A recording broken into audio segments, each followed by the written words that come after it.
ازيكم عاملين ايه؟ ان شاء الله في الفيديو دوت انا عايز اتكلم هبعد شويه عن امريكا والسفر في امريكا والحاجات الجميله دي كلها، وهتكلم شويه عن ايه الرود ماب او ايه الحاجات اللي انت محتاج تعرفها لو انت حابب ان انت تدخل في مجال الديتا في العموم، سواء ديتا اناليسيس، ديتا ساينس، ديتا انجينير، كل الحاجات ديت.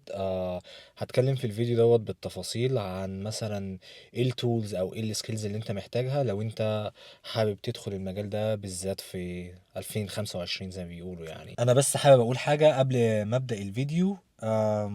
لو الناس مهتمة بالمجال بتاع الديتا دوت في العموم، وعايزين ان انا انزل فيديوهات تعليمية بتتكلم مثلا عن السيكوال والباور بي اي ومثلا والبايثون، انا والله العظيم ما عنديش مشكلة، بس انا مش عارف هل فعلا فيه اهتمام ولا لا. فيا ريت لو الناس فعلا مهتمة او حابة ان هي فعلا تشوف فيديوهات تعليمية على اليوتيوب، على الشانل بتاعتي، يا ريت بس يعمل مثلا لايك على الفيديو بحيث ان انا اعرف ان فيه اهتمام. يا ريت مثلا يعمل شير للفيديو عشان زي ما قلت لك اعرف ان فيه اهتمام، واعرف اذا كان في ناس فعلا مهتمة ولا لا. لان كل الحاجات دي بتبقى بالنسبة لي مهمة، ان انا اعرف الناس اللي مثلا عندي على الشانل هل هم مهتمين ولا لا. طيب، اللي ما يعرفنيش، انا اسمي معتز، عايش هنا في امريكا في ولاية تكساس. كنت عايش في مصر، عندي واخد بكالوريوس في المحاسبة من جامعة القاهرة، وبعد كده جيت هنا امريكا، عملت ماستر في البيزنس اناليتكس والديتا ساينس. واول لما عملت التشانل بتاعتي اتكلمت فيها، كان اول فيديو عندي باين كان بيتكلم عن الداتا ساينس والداتا اناليسيس، الكارير ده في العموم يعني. وفعلا بدات ان انا انزل فيديوهات بتتكلم على السيكوال وفيديوهات تدريبيه يعني، بس للاسف ما كملتش. طيب، ايه الاسباب اللي خلتني ان انا ما كملش الكورس بتاعي اللي انا كنت نزلته اللي هو بتاع السيكوال؟ انا كنت عملت كورس سيكوال بيجنر وانترميديت. خلصت الكورس البيجنر والانترميديت باين نزلت منه فيديو واحد بس، وبعد كده للاسف ما نزلتش فيديوهات تاني. الناس اللي هي مهتمه شويه بمجال الداتا في العموم لو بيشوفوا في واحد مشهور جدا هنا في امريكا اسمه اليكس. والله شرحه مش حلو قوي يعني، انا ما بحبش شرحه، بس عامه في العموم يعني لو حد بيحب شرحه هو كويس يعني، مش وحش، بس انا ما بفهمش منه قوي يعني. او اول لما بدات المجال ما كنتش بفهم منه جدا يعني. ليه؟ لان هو بيتكلم ادفانس شويه، مش ما بيدخلش في التفاصيل، لا هو بينجز على طول يعني. فالمهم يعني، فاليكس دوت بينزل فيديوهات كتير عنده على اليوتيوب، بيتكلم بيشرح فيها مجال الداتا والسيكوال باور بي اي وبايثون وكل الكلام ده. لو تخش على لينكدين بروفايل بتاعه، الناس بتخش تعمل له حاجه اسمها سايتيشن، يعني تخش يعني زي بيقول لك ايه، يعملوا له زي ريكوجنيشن، يعني يقولوا له اه والله ده انت شغلك كويس جدا، يعملوا له منشن في الكومنتات، يعملوا له مثلا بوست ويعملوا له تاج مثلا في البوست ان هم مثلا عملوا مشروع، والمشروع دوت اخدوه من اليوتيوب بتاع أليكس دوت مثلا. انما الناس في مصر للاسف ما عندهاش الفكر دوت. تخش تلاقي واحد سارق مشروع كامل من على اليوتيوب، مشروع كامل بكل حذافيره، ويروح واخده حطه على لينكدين ان هو عمل المشروع دوت. المشكله ان دي بتبقى باينه جدا ان هي بتبقى يعني مش سرقه، بس بتبقى باينه جدا ان ده مش مشروعك، لان الناس بالذات على لينكدين مش عبط يعني، فبيبقوا عارفين الفيديوهات، الداتا بتبقى عامله ازاي، الداشبورد مثلا بيبقى عامل ازاي بتاع الباور بي اي، فبيبقى معروف انهي شغلك وانهي شغل الناس التانية اللي انت سارقه. الموضوع بيبقى واضح جدا يعني. فللاسف الناس في مصر ما بيعتمدوش في حتة ان هم يذكروا زي بيقول لك ايه التعب بتاع الشخص، لا هم كل اللي فكرهم او كل اللي بيجي في دماغهم ان هو ازاي يخش ياخد الفيديو. مش مهم يتعلم، مش مهم يفهم، هو المهم ان هو حرفيا يستنسخ كل حاجة موجودة في الفيديو عشان يروح بعد كده يحطها مثلا على لينكدين او يحطها مثلا في السي في بتاعه على اساس ان ده مشروع هو عمله. طيب تعالى اكلمك بحاجه بامانه، انت لما انت بتعمل مشروع وتحطه مثلا عندك على الريزمي بتاعك او على السي في بتاعك، هي دي مشكله؟ لا، انا كنت بعمل كده، بس ما ينفعش يبقى انت المشروع واخده 100% من مثلا حاجه زي يوتيوب او اي حاجه من الكلام دوت، وتحط عندك في الريزومي على اساس ان انت ده مشروع انت اللي عملته، عشان بتبقى في الحقيقه انت ما عملتش المشروع دوت يعني، انت ما عملتوش. فانت مثلا، انا مثلا دخلت على اليوتيوب مثلا لقيت مشروع كويس جدا واحد عامله، باخد مثلا بتفرج على الفيديو مثلا وببدا امشي وراه بخطوات، بعد كده ببدا انا زي بيقول لك ايه يعني ايه، زي بيقولوا ايه كرييتيف، يعني ببقى انا مثلا ايه مبدع شويه ان انا اغير في المشروع، اغير في نوع الاناليسز، اغير في نوع الداشبورد. يبقى مثلا المشروع مثلا ايه 50% واخده من على اليوتيوب، وال50% التانية انا حاطط فيه التاتش بتاعي. ليه؟ دي بتبقى حاجه مهمه، بتبقى حاجه مهمه جدا، عشان انت لما بتعمل حاجه زي كده ده حتى بيساعدك في الفهم. ليه؟ لان انت مش واخد كل حاجه سريعه بنسبه 100%. لما بتسرق حاجه بنسبة 100%، سيبك بقى من سرقة أو من أي حاجة، أنت أصلا ما بتفهمش. ليه؟ لأن أنت حرفيا أنت بتاخد الكلام كوبي بيست، فما هتتعلم إزاي؟ أنت مش هتعرف تتعلم. ليه؟ لأن أنت مستنسخ الكلام بالطريقة بكل حاجة بنسبة 100% يعني. فطبعا ما بتلحقش تتعلم أو ما بتعرفش تتعلم لأن أنت واخد كل حاجة بالنص يعني. فللأسف الناس في مصر بيعملوا الموضوع ده كتير جدا. بشوف ناس مثلا واخدين مشاريع بتاعت ناس موجودة على اليوتيوب مشهورين، ويخش يكتب ان هو خلص المشروع دوت، ما بيذكرش الاسم بتاع الشخص يعني. ودي عادة ما بتبقاش حلوة، لان زي ما قلت لك في حاجة معروفة جدا في العالم يعني اسمها citation او recognition، ان انت لازم تذكر الشخص ان انت واخد منه المشروع بتاعه، او الشخص ان انت مشيت ورا معلومة بتاعته. دي حاجة مهمة جدا يعني. فللأسف الناس يعني مش قصدي ان انت بتركز مع الناس، بس بتستغرب الناس دي فعلا مهتمة وعايزة تتعلم، ولا الموضوع بالنسبة لهم حرفيا بيزنس او سرقة او مش عارف. انا عن نفسي الصراحة مش عارف يعني. الواحد بيحاول فعلا يعمل خير في الناس، بس الناس صعبة جدا والله العظيم فعلا. عشان اقول تاني انا ما بقولش الناس كلها، بس في اغلبية الصراحة صعب جدا التعامل معاهم يعني. طيب تعالوا نتكلم بقى في حتة مهمة جدا. لو انا هبدأ الكارير دوت في 2025، اي مجال ليه علاقة او اي حاجة ليها علاقة بمجال الداتا، سواء داتا اناليست، داتا ساينتست، داتا انجينير، هبدأ ازاي؟ او ايه الخريطة او ايه الطريق اللي انا امشي عليه؟ اول حاجة ان انا احب ان انا اتكلم عنها، وقلتها قبل كده، دي اهم حاجة انا شايفها ان هي موجودة. ممكن ناس كتيرة جدا تتعارض معايا تختلف معايا. انا بتكلم عن experience انا شفتها، انترفيوهات انا عملتها، اسئلة اتسألت فيها جوه امريكا. حرفيا كل حاجة ليها علاقة بحاجة واحدة بس. لما انت بتبقى عايز تدخل مجال زي مجال الداتا في العموم، ايه هي؟ السيكوال. في ناس بيقولوا عليها سيكوال، في ناس بيقولوا عليها اس كيو ال. من الاخر ايه هو سيكوال او ايه هو الاس كيو ال؟ هو عبارة عن ان انت بيبقى شغال على الداتابيز بتاعت الشركة. طيب ايه شغلك؟ بيبقى عبارة عن ايه يعني؟ ايه شغل شغال انت على الداتابيز بتاع الشركة؟ طيب تعالى نتكلم عن الموضوع دوت بايه بتفصيل شوية. اي شركة في العالم عندها قاعدة بيانات اللي احنا بنسميها بالانجلش اللي هي الداتابيز. قاعدة البيانات دي بتبقى عبارة عن ايه؟ اي حاجة لها علاقة بالبيزنس بتاعت الشركة بتبقى متخزنة في قاعدة البيانات ديت. هديك مثلا مثال. انت عندك مثلا الموبايل بتاعك متخزن عليه ايه؟ الصور بتاعتك اللي انت مثلا بتصورها. فدي زي ما يكون ايه اكنها قاعدة البيانات بتاعتك بتاعت الصور.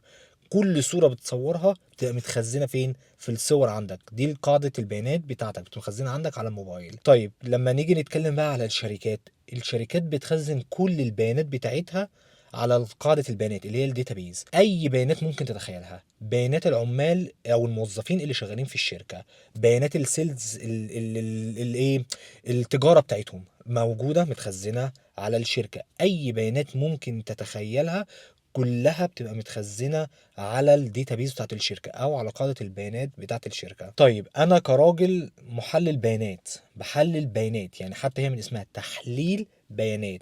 فكل شغل هيبقى عبارة عن إيه؟ إن أنا بحلل البيانات بتاعت الشركة. ايا كان البيانات بتاعت الشركه ديت ليها علاقه بالسيلز بتاع الشركه. ممكن احلل حتى البيانات بتاعت الموظفين لو انا شغال في الاتش ار. ممكن لو انا شغال عادي داتا اناليست في قسم الاتش ار، مش لازم اكون شغال في جزء السيلز او في جزء الماركتنج، مش لازم. طيب انا هيجي لي البيانات دي ازاي او هاخد البيانات دي ازاي؟ البيانات دي بتبقى موجوده على الداتابيز بتاعت الشركه، فلازم ان انا اكون فاهم لغه البرمجه بتاعة الداتابيز عشان اعرف احلل البيانات اللي موجودة على الداتابيز بتاعة الشركة او على قاعدة البيانات بتاعة الشركة. فعشان كده انا دايما بقول اقرب او اهم نقطة موجودة او اهم حاجة لازم تتعلمها في مجال الداتا ده في العموم تما، ايا كان التخصص بتاعك ايه، هي السيكوال. ان انت ازاي تعرف تبرمج الداتابيز، تعرف ازاي تستخرج معلومات من الداتابيز، ازاي تحلل البيانات عن طريق الداتابيز باستخدام اللي هو السيكوال والكويريز والكلام ده كله. طب لو انت هتتعلم سيكوال على فكرة كبير جدا يعني اللغة بتاعته كبيرة وانت كراجل داتا اناليست مثلا، ايه الحاجات اللي انت محتاج ان انت تعرفها في السيكوال؟ انت كراجل شغال مثلا في مجال الداتا بنسبة كبيرة جدا، حتى بالذات لو انت راجل مبتدئ يعني لسه beginner level زي ما بيقولوا، يعني لسه بادئ في مجال الداتا، هيبقى كل اهتمامك ان انت تستخرج البيانات، تحللها، تعرف مين زاد مين نقص، التوتال بتاع الناتج، تطرح منه مش عارفة ايه،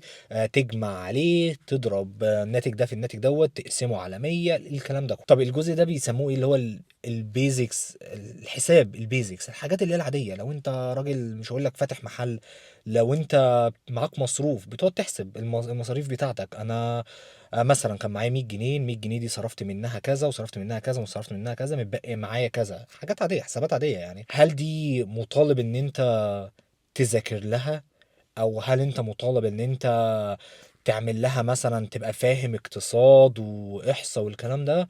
انا ما مش ضد، يعني مش متفق مع الموضوع دوت. انا شايف ان انت لازم تبدأ الاول، وبعد كده حاجة حاجة بتبدأ تدخل بتعمق في الموضوع يعني.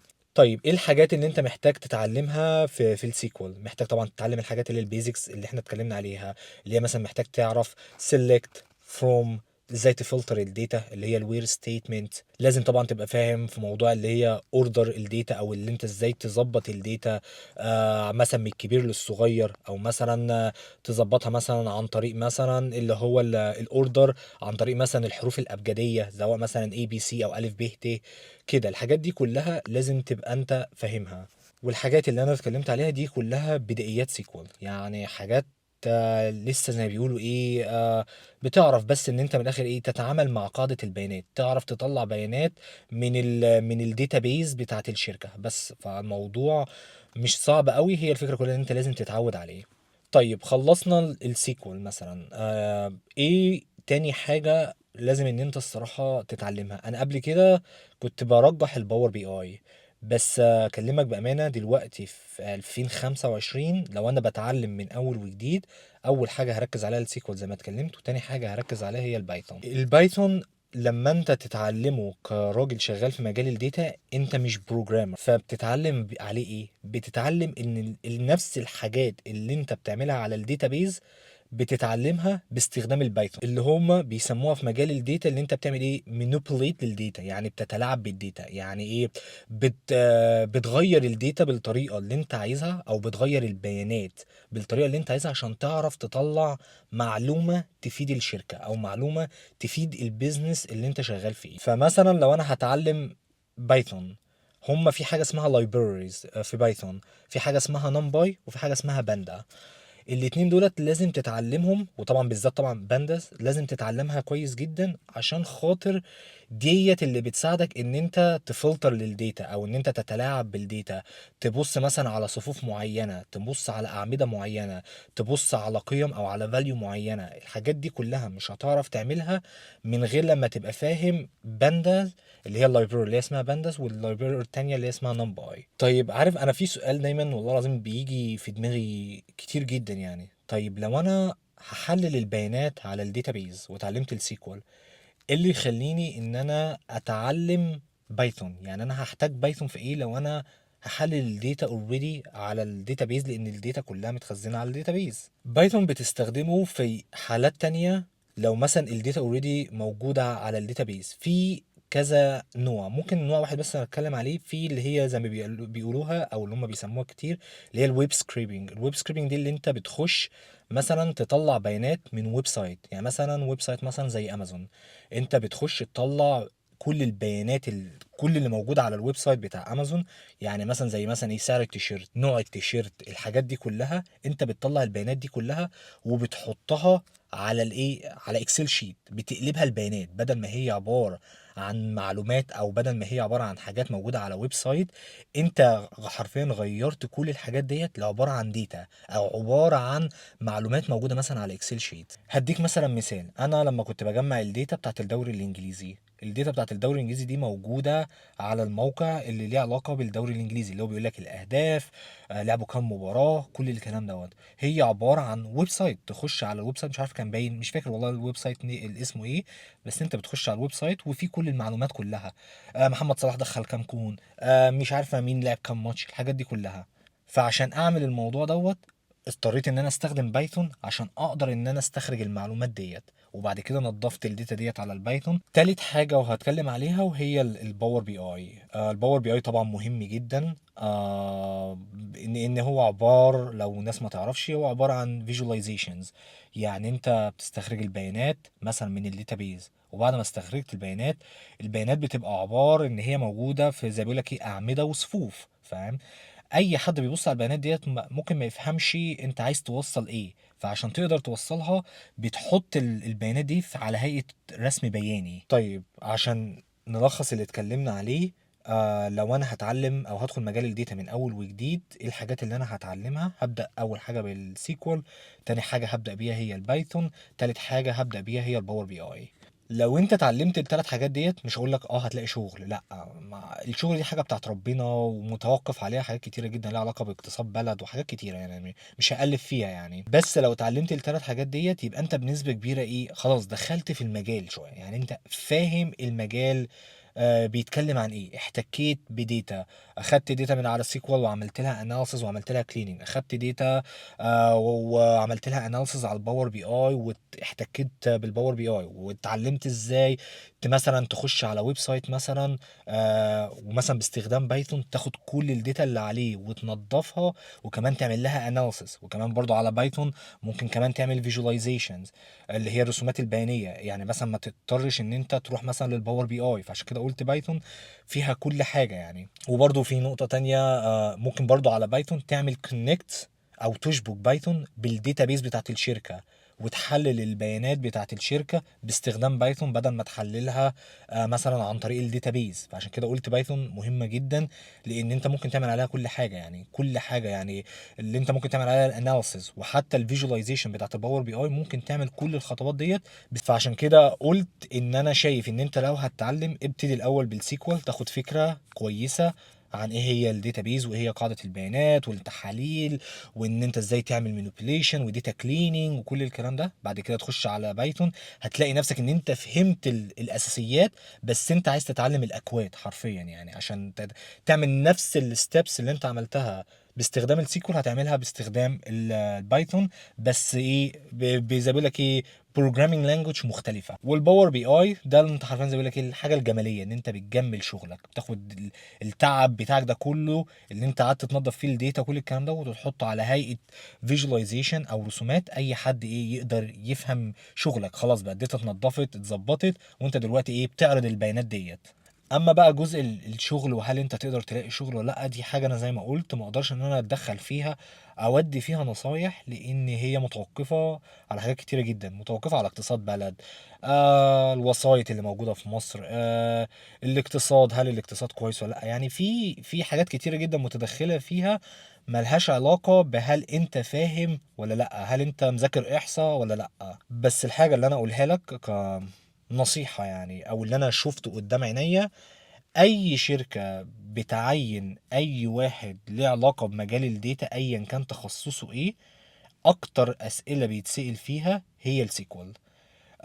بيبقى في ساعات كتير جدا بيعمل لك زي شير سكرين، ويديك اكسس للكيبورد والماوس، ويقول لك اكتب لي كويريز، ويقعد يسالك بقى، لو احنا عندنا قاعده بيانات فيها كذا كذا كذا كذا كذا، عايز اطلع التوتال بتاع السيلز مع مثلا اسماء الكاستمرز، فاهم؟ انت تكتب كويرز للكلام دوت. فعشان كده قلت السيكوال مهم جدا، ان انت لازم تبقى فاهمه ومذاكره كويس جدا، لان اي شركه هتعين حتى لو واحد مبتدئ في مجال الداتا، بنسبه كبيره جدا 80% هيسالوه اسئله كلها ليها علاقه بالسيكوال بس. فانا شايف ان هي دي الحاجات المهمه ان انت لازم تتعلمها.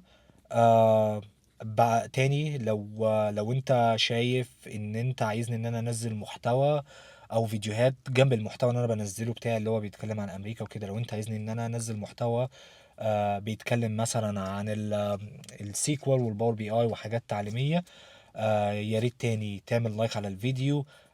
لان انا عشان اعمل حاجة زي كده زي ما قلت دي بتاخد مجهود كبير جدا، فلازم اشوف هل فعلا الناس مهتمة ولا لا. ويا ريت لو عجبك التشانل او عجبك المحتوى، يا ريت ما تنساش تعمل سبسكرايب وتعمل لايك للفيديو، لان انا زي ما قلت الحاجات دي بتفرق جدا بالذات في الخوارزميات او الالجوريثم بتاعت اليوتيوب، ان هو يعني الفيديو بتاعي يبقى منتشر شوية. بس ودي كده تبقى نهاية الفيديو، وان شاء الله ان شاء الله ان شاء الله اشوفكم في فيديو جديد. وانا زي ما قلت يا ريت اشوف تفاعل. لو شفت تفاعل ان شاء الله هبقى اعمل محتوى تعليمي نضيف جدا جدا جدا يعني. فعلا هيفيد والله العظيم ناس كتيرة جدا، للناس اللي فعلا فعلا مهتمة وحابة ان هي تتعلم. اشوفكم على خير ان شاء الله.